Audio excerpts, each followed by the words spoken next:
महाराष्ट्रात पुन्हा एकदा मोठी विमान दुर्घटना होता होता टळली आहे। दिल्लीहून शिर्डीला जाणारं विमान सुरतला उतरवण्यात आलंय।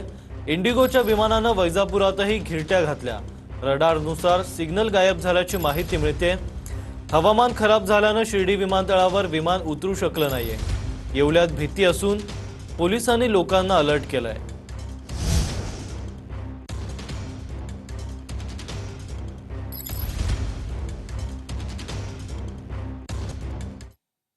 हे विमान छत्रपती संभाजीनगरच्या वैजापुरातही घिरट्या घालत होतं।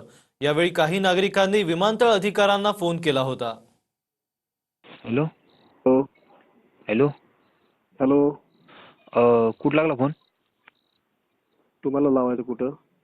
एअरपोर्ट का संभाजीनगर? हा, एअरपोर्टला लागला. सर एक असा विषय होतोय का एक विमान आहे ते ना इथंच जागच्या जागीच कवाचं राऊंड मारतंय ना. हो, त्याचा फोन आलेला आहे आम्हाला. तुमच्या एरियातून फोन येतोय. ते फ्लाईट शिर्डीचं आहे. ते शिर्डीला लँड करणार आहे. 2 मिनिटात लँडिंग होईल त्याचं.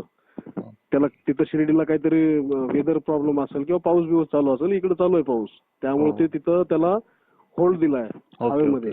ओके. ठीक आहे. तर ते काय करतंय, त्याच्याकडे फ्यूल असतं भरपूर. ते त्याला जोपर्यंत वेदर क्लिअर होत नाही तोपर्यंत तिथे थांबतं. आणि जर क्लिअर नाहीच झालं तर मग पुन्हा दुसऱ्या जवळच्या एअरपोर्टला त्याला पाठवलं जातं. Okay okay. नाही काही कारण की इथं लोक आहे ना प्रत्येक जण घराच्या बाहेर येऊन सगळं हे झालं ना. भीतीचं काय नाही वातावरण ते तयार जरा झालंय ना. ते खाली त्याची हाईट कमी असल्यामुळे तुम्हाला ते मोठं दिसतंय आणि लय वेळ झाला तिथं आहे त्यामुळे